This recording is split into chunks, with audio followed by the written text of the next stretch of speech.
Alright, so the 540 Chronicles are continuing. So we got all the trans stuff done, and as you guys know, the trans is not in great health.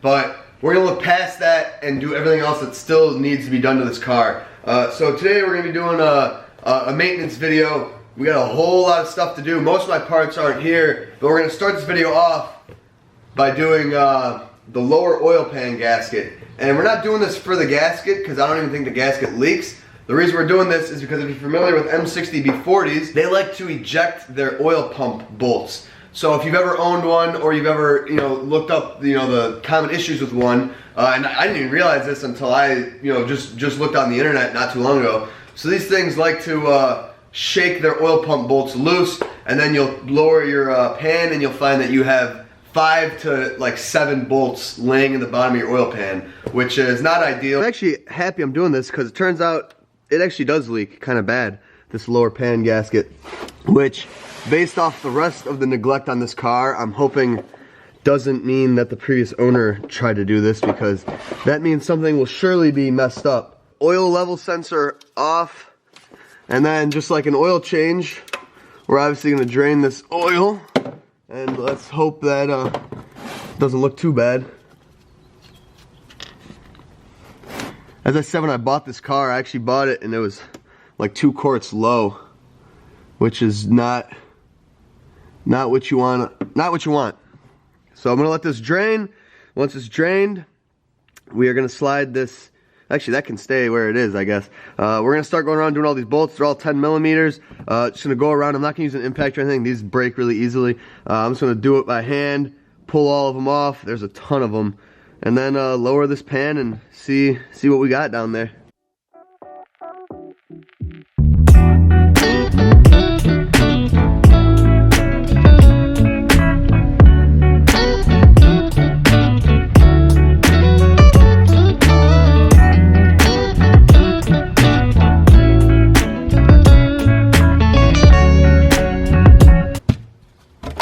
And that should come down. And drip.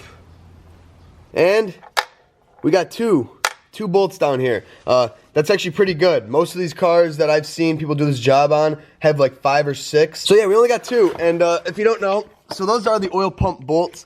And if I looked up in here, you can already see immediately that one right there is missing. That's the bigger one. That one is always missing on everyone's car. The other big one right there is good. I'm gonna go around and tighten all these.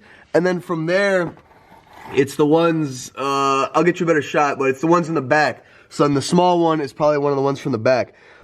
Alright, so the oil pump chain on this wasn't too bad, but I want to give it a little bit of tightness. So what's nice about these as well, as opposed to the M50s, is that first bolt right there, which is usually not in, so you'll have easy access. It's an 8mm hex. You stick it up in there, and you can actually tighten your chain. So you can see there, a little bit more of a turn, and I would say that's about a good slack. Maybe I'll go a little more. I'd say that should be about good there. Alright, so here we are at the back of the oil pump. So you can see on the right there, the missing bolt right there. So that's the smaller one. So you can see all these on the back. I don't know, there's 1, 2, 3, 4, 5, 6, 7, 8 of them. So when you do this, you want to go around and check all the tightness of them. None of mine are finger tight. So I don't think I really need to do much. I'll hit them with the 10 mil and give them a little bit of torque.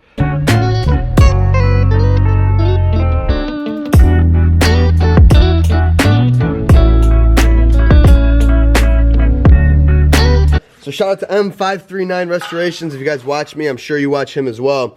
So when he puts on gaskets that I notice, like oil pan gaskets, he uses zip ties to hold the gasket to the pan so it doesn't get all, doesn't move around and the holes stay lined up. So I did that to shout out to him. And then I spread a thin layer of RTV on the bottom of the engine here. So we're ready to put this thing up. So I'm going to put it up, put a couple bolts in, cut the zip ties once it's up, and then tighten everything down.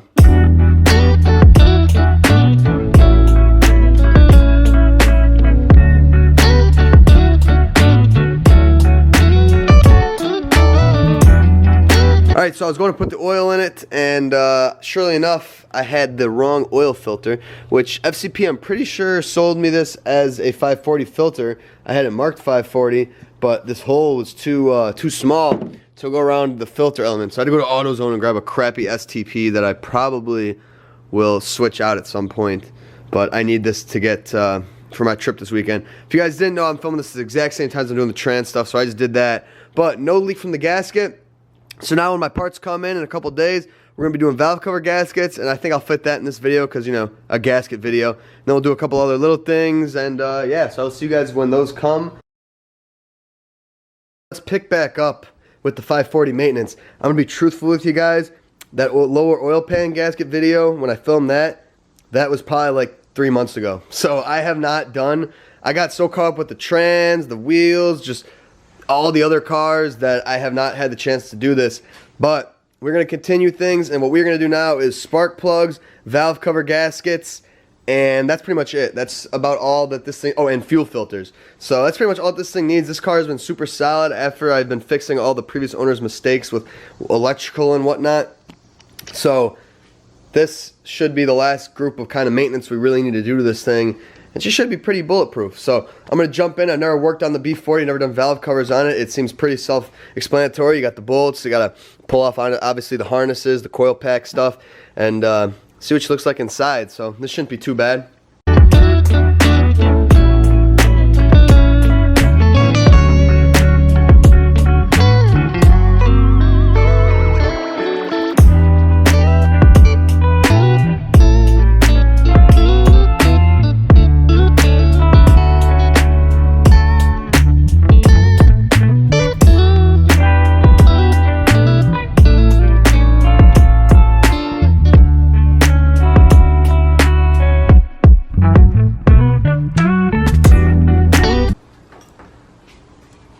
So here we are inside, and this valve cover gasket actually doesn't seem too bad. It doesn't seem very hard or anything, but it leaked pretty bad. I think that side more so than this side, but you're not just going to do one side. So you can see they actually siliconed it properly only at the half moons and the where it meets the timing case.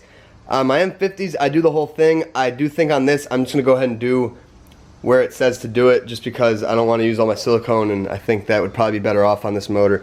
This motor was actually not siliconed at the half moons, and that would explain why the back of the valve cover leaked. And for those wondering, these were leaking pretty badly. I did check when I was kind of under there doing the trans stuff. The back of the motor was super wet with oil, and it would drip out of the exhaust. I don't know how it didn't smoke, but yeah, they were leaking pretty bad. And if they didn't RTV the half moons, that could be the culprit there, because you're supposed to do that. The service manual says half moons and where it meets the timing case. And that's all I'm going to do. I'm not going to go crazy with silicone.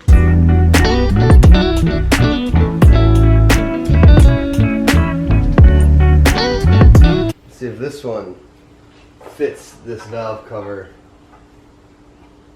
Okay, it does. Alright, so yeah, these are dependent on side. You got to have the right one per side. They are different. I did not know that. I guess when I ordered them as a pair, you don't really have to make that clear because they do it for you.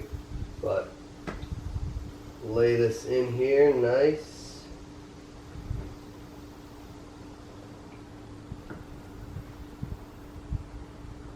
Gotta lay the spark plug valley inner, or whatever you would call this.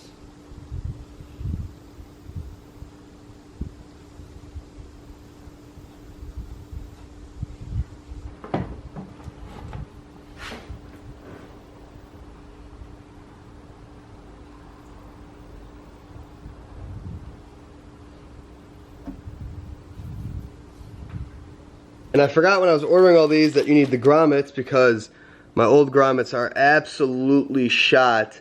But good thing I ordered all these spares when I did my M50 valve cover gasket, because otherwise I wouldn't have had any. So I'm going to lay in all these new grommets with the washers.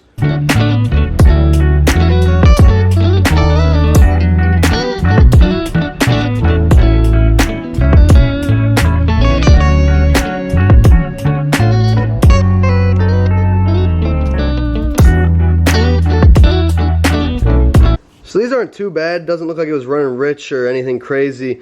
A lot of gunk on the threads though, which is kind of weird. I don't know where all that came from. But these are NGK Iridium BKR6. So let's see, what did I get to replace these with? So I actually went with Bosch. FCP Euro says these were the plugs for this motor. So hopefully that's true. These got 4 points, whereas the NGK's only got 1. So I don't know. I mean, I don't think spark plug really matter like that. Kind of an interesting looking spark plug. It's got 4 points or 4 tips and really short electrode in the middle. That's weird, but these should do the trick.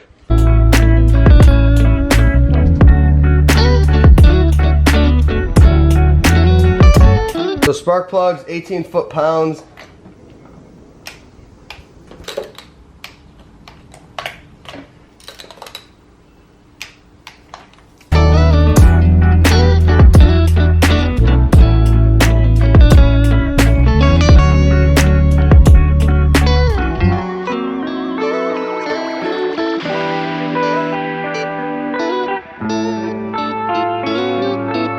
Simple enough. Now we're gonna move on to the driver's side, which is arguably the more difficult side because you have this reservoir in the way. So you have a little, it's just a little bit tighter. I don't think it's gonna be too much more of a pain in the ass. And then I guess this right here is gonna be a little pain in the ass. But I mean, really not hard, but just have more things in the way, so.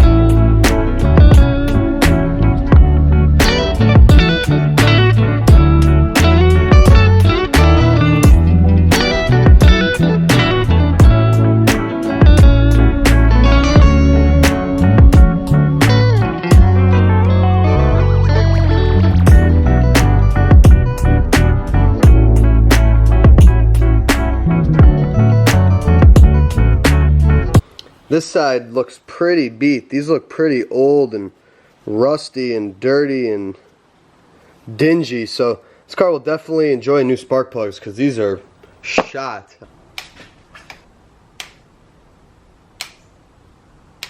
And that concludes our engine bay maintenance on the 540. This thing should be pretty solid now. Oil pan gaskets done, valve cover gaskets are done, spark plugs are done. What else did we do? We did cooling hoses. I'm trying to think, what else? Whatever. Should be leak free now. The only thing that was leaking was those valve covers. So those should be solid. She should be running really good. I also noticed that my vacuum line to my FPR was ripped. So I had a vacuum leak. So that was probably causing some weird issues. And with the FPR, that would make it probably run rich. So that could have been a major issue there. Caught that. So we're all done up here. I'm going to let that RTV cure before I start it. So I'll probably let it sit overnight.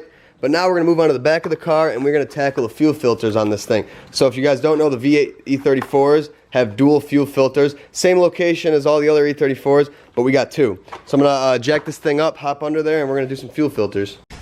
Welcome underneath the 540, and here you can see here our dual filter setup. So I take this 10 mil out to loosen the brackets, and then on each side of the fuel filter is a hose clamp, obviously. It's got under the 4 hose clamps, slide them out, slide the new ones in, and here we are. So I decided to shut the camera off because hose clamps are such a pain in the ass. It was taking way too long to get these out. Swapped both of them in, had to get new hose clamps because the old ones were so shot, and then when you end up retightening them, they kind of just spin and they strip a little bit because they're so old. The fuel filters looked like they had never been replaced. So there's the new ones, and then if we go out here, those are the old ones. I swear those probably have not been done. So I'm happy to have this done. This car had a little bit of a stuttering issue when I would first start it up. A little, like, not really a misfire, just kind of like a hiccup. And my guess is a fuel filter, a spark plug, or a vacuum leak would have caused that. So between the 3 things I did today, I think we should be in the clear. I think she'll be running a lot better. Like I said, I want to wait and let the RTV cure before I fire it up. I let this thing cure. I actually went out of town yesterday, so I let it cure for about 2 days. I pushed it out here because I didn't want to run it, and I accidentally smacked my door trim. I got stuck on the garage, and pretty much wrecked my door trim, which sucks. But we're gonna start this thing up and see if it sounds good. Like I said, sometimes it would stutter on cold starts. Let's see if I remedied that with all the stuff I've done. Let's see if it starts, I guess, huh? That'd be a good start here. So I'm sure we're gonna have to let the fuel get through, because I did fuel filters.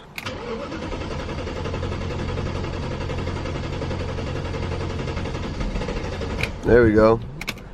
That's, geez, that's taking a long time to pressurize, man.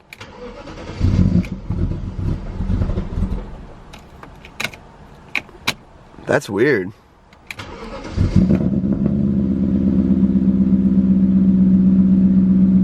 Alright, well, so that doesn't really count because that was obviously a lot of new stuff startup, so that's why it started kind of weird, but a little stutter.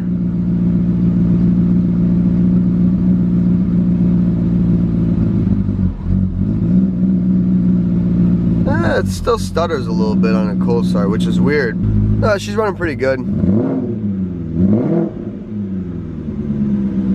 So I'm gonna take it for a spin. I'm gonna go grab the GoPro.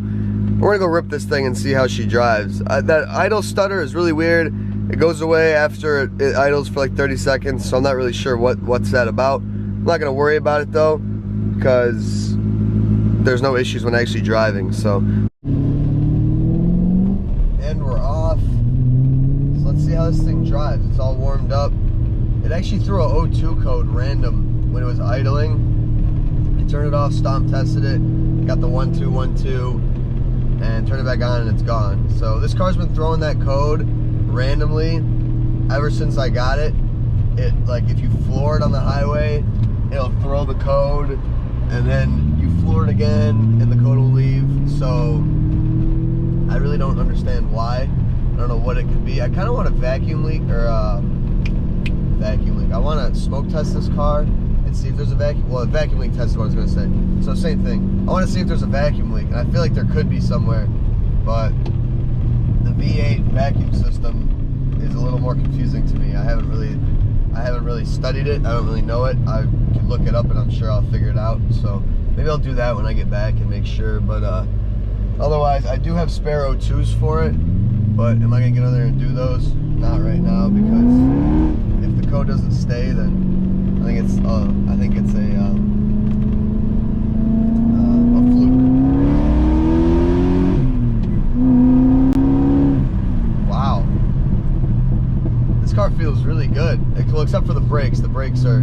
This car needs brakes really bad. I've been lacking, but those pulls feel strong. I don't want to have no placebo effect here, because I didn't do the most, I didn't do something that matters that much. But plugs and fuel filters, they're old enough. I think you'll definitely notice a better performance from it. So I wouldn't be surprised if it does feel better, but I don't think it's gonna be that crazy. But I don't know, that felt good.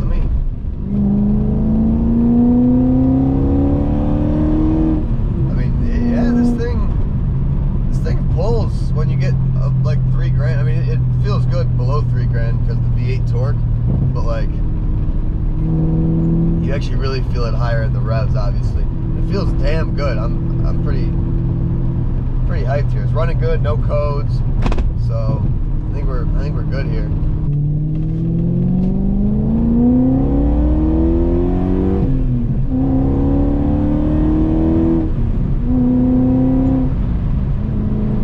Feels solid. That's with the AC on. This car actually has very good AC, and it pulls strong even with the AC on, which is crazy, because sometimes those 6-cylinder BMWs, you turn the AC on and it feels like you lost like half your engine power.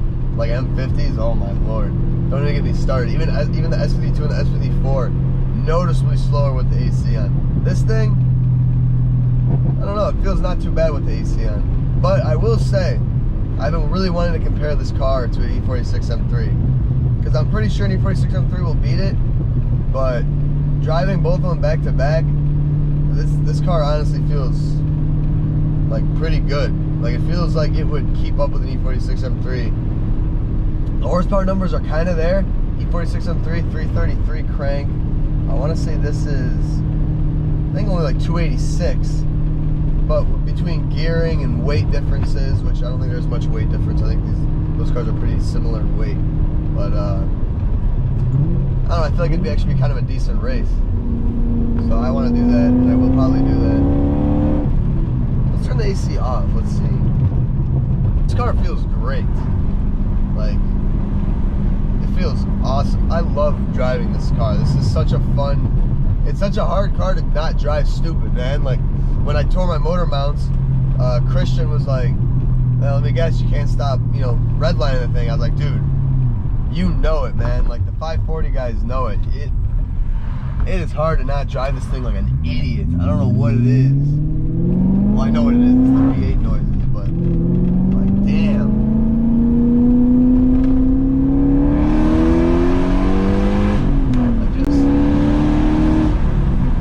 Just like, it sounds so wild with the windows down. I love it. I love how this thing sounds. Do a little first here. See if she spins a little bit.